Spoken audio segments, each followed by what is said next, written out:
where should we go? I mean, do we want to just start with like the Wild here? Because like I have pretty similar comments to what I had last week. They're pretty good. similar comments. They're the only team in the league that hasn't trailed at all this season, which is crazy. At no point have they been losing. And like, again, Philip Gustafson appears to be back to 2 years ago. Philip Gustafson, he has been incredible. And even with some guys already getting hurt pretty early, they look good, dude. Like, I'm just feeling much more comfortable with them as a whole. And I actually think, weirdly, even though like it's not like they're popping off with the stats necessarily, but I do like having like Rossi on the top line and Hartman on that third line. I do think even if they don't pop off for points, I mean, Rossi's on a tear right now. He's a point per game player, but like, I think it just gives them more of a like identity as lines anyways. So I like the balance of the forward group. Brock Faber is fucking unbelievable again. Fourth in the league in time on ice, with him on the ice at 5v5. Expected goals percentage for the I almost said Iowa. For Minnesota is like 70%, which is like I think third in the league among any defenseman who have played 50 minutes, even strength. I feel much better about them. 5 games in, and again, even with some big time injuries through a couple of these games, I feel way better. I feel way better than I thought I would. That's for sure. Especially given all the circumstances you laid out, right? If you told me no Ack, no Spurgeon, I'd be like, okay, have fun. No, it's hard to complain. Granted, like, I think it's also fair to say that they haven't been like overly tested. Mm-hmm. It's early. Like, there's a lot more to see, but how long do you think we're going to keep the trend going of people making posts talking about who Philip Gustafson has more goals than? I was already annoyed by it 4 minutes after it started. I was like, no. And then, of course, next game, I think everyone that people were laying out other than, like, McDavid had scored. Like, 2, I think, scored that night, like, fucking 35 minutes later. Yeah. But I mean, I guess we'll just jump right to that. Oh my God. The fact, first of all, that he, like, Fleury apparently during the timeout was like, dude, just fucking do it. Like, just go for it. Why not? And like, also in practice when he goes for it, apparently he could never lift it high enough.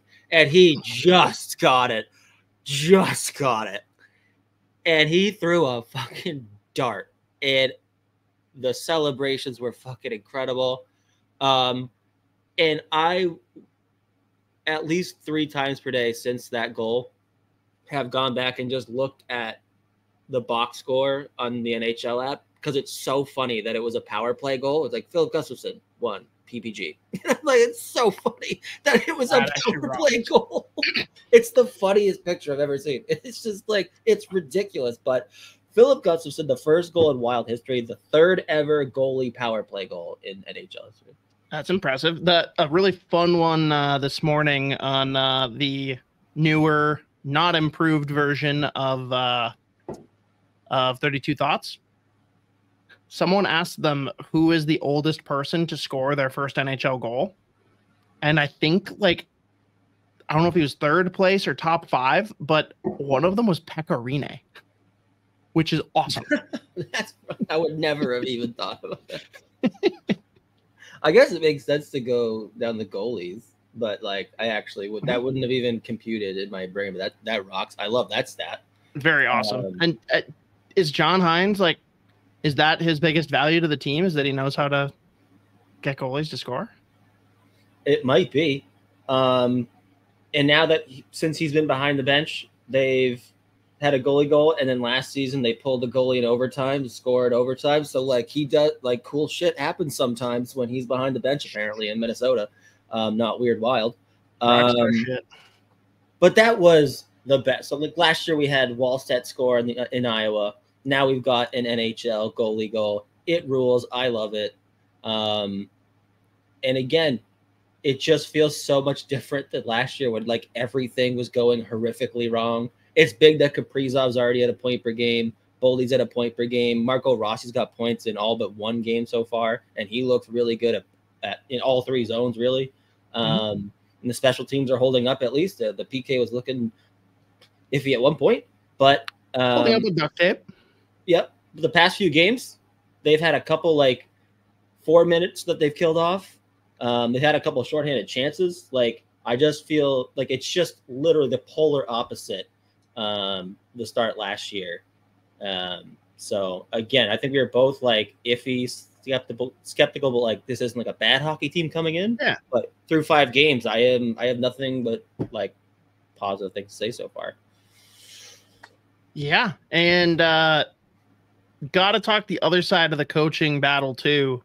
Seen him twice, both arenas.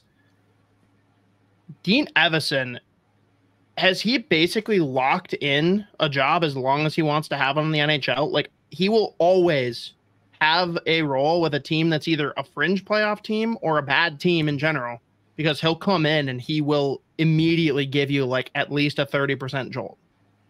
Yeah, Columbus has looked like, I mean, obviously they haven't won every game, but like they stayed in every game pretty much. They beat Colorado, and they've got some guys scoring some ridiculous goals, and they've got a bunch of horrific injuries already. I think what, three already. And by the way, Yegor Shinnikov, oh my God, can that kid shoot a hockey puck? The goals that he scored this year, all of them have been fucking outrageous. Just an absolute missile. But they're fun to watch. I mean, I forget who they're playing. When they were playing Florida, they came back at the end of the game there. They had like a couple of really good chances to tie it up late. Shout out Spencer Knight. He made a couple of ridiculous saves. Good to see him back in the NHL and playing well. But like Columbus has been staying in games. Again, they beat Colorado, which apparently everyone's going to do this year because they stink. I don't know. Even though Cale Makar has the most points in the league. Oh my God, he's already. What was that graphic though from Jay Fresh, basically showing that like Cale Makar with McKinnon, kicking ass, McKinnon kicking ass, the team without McKinnon or Makar kicking ass, Makar without McKinnon bad. Yeah, I know, it's weird. It's very strange. I'm just gonna choose to not even acknowledge it because I don't believe it. But like for real, it's not just that it's like a not great team on paper with some key guys getting hurt. Like they give a lot of shits. Like they care. Yeah. Like they are giving it. And granted, we'll see if that wears over the course of the season, but like this is a team that has every reason to be hanging their heads and moping, and like they're fucking going. And like you said, they're competitive. Are they going to win every game? Fuck no.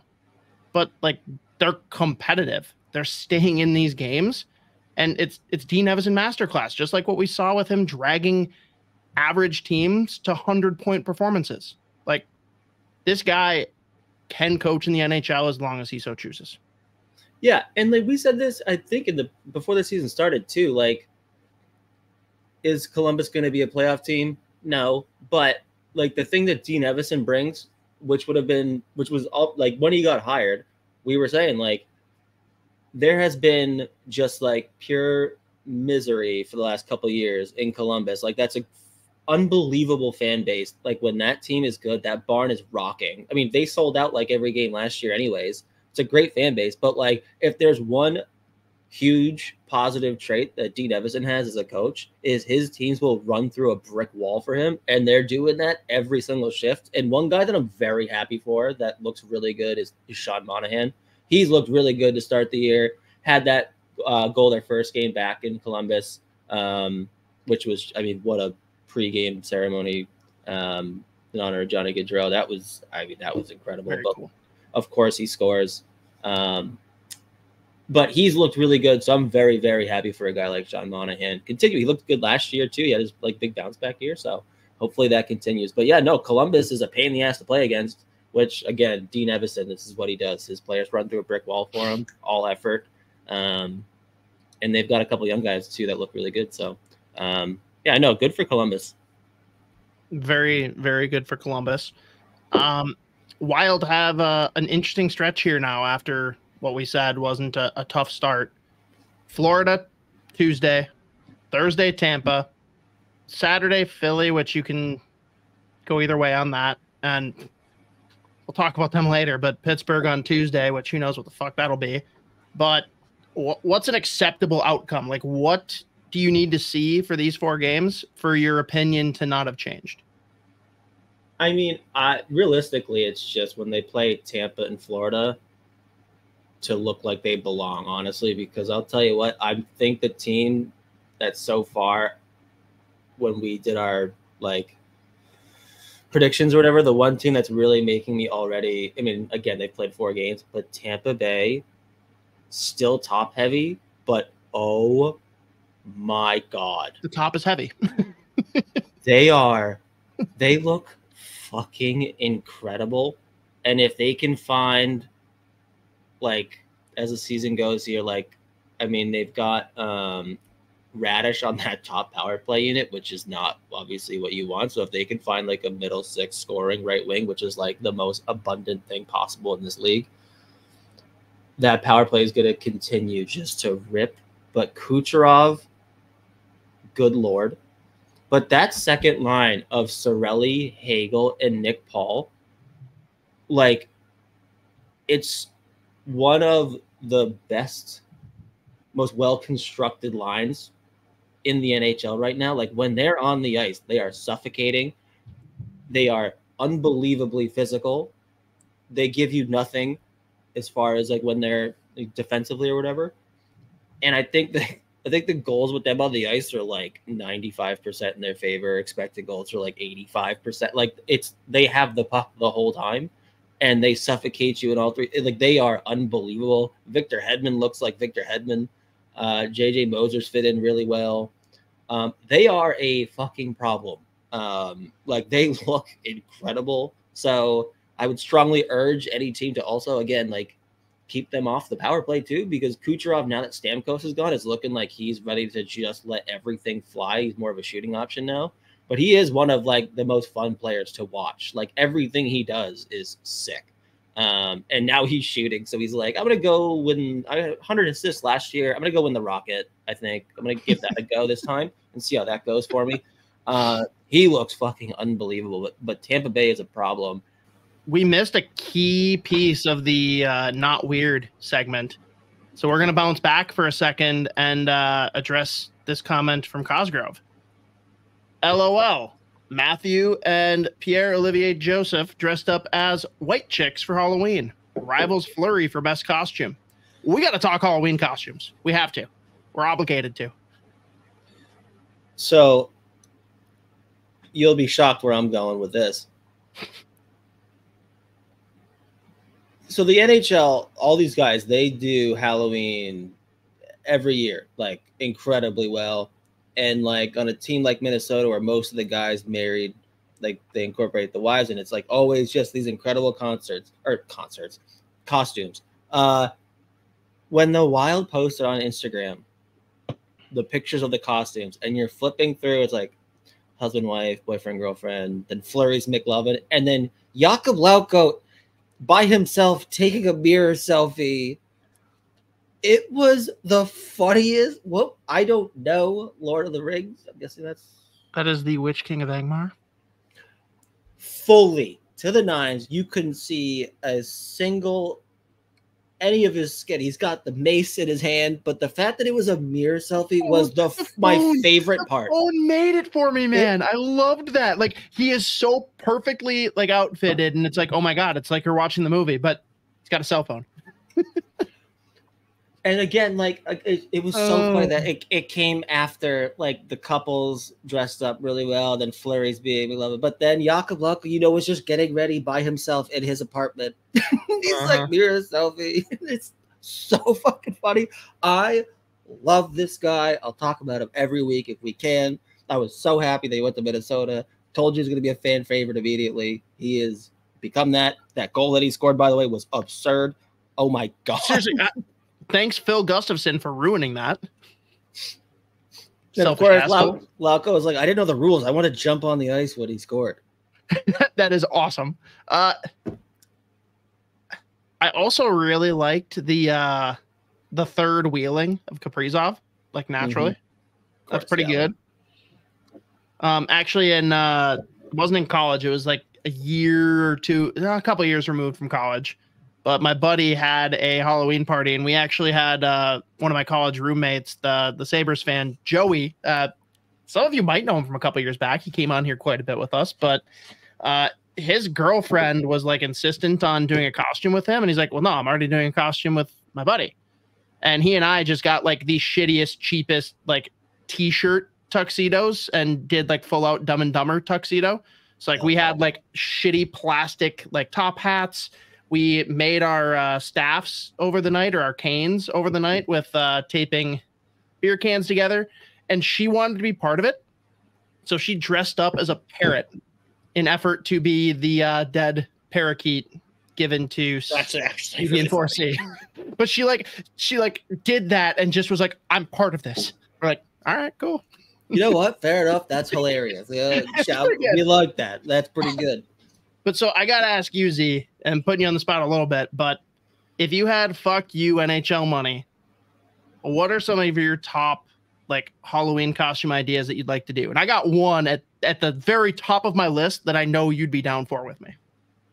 I couldn't even. So I'm so bad. I am useless with this. I literally I had to go to my friend's birthday party a couple weekends ago, and it was like, I don't even remember what the theme was, but it was something to do with movies. And I found the Pizza Planet jacket and hat from Toy Story, and I just wore that out. I was like, this is funny to me, and zero effort. So that's how I roll. Fair.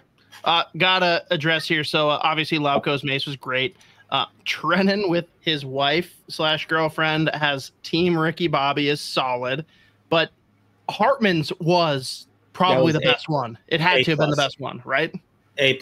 I was dying. I wish he didn't have I like turtles on the shirt, or maybe that was something that someone photoshopped on there. But like, if you need to tell people it's not as funny kind of thing, you know, like I would have liked it if it was just him face painted and his wife holding up the mic. Like, that's awesome. My number one pick, and we got to pick two other people to jump in and do it with us, Z, but if I had that kind of money, my Halloween costume would be Kiss My Anthea. Oh, 100%. Yeah, no, I'm in. So it's the full Kiss getup, except it's like actually like armored out, like they're going into war. It's great. Gotta. I would be it. Yeah, I would do that. Otherwise, if we're gonna go like obscure, kind of like the I Like Turtles for Hartman, if I'm going with like viral video, I am finding a way to do Leprechaun in a Tree.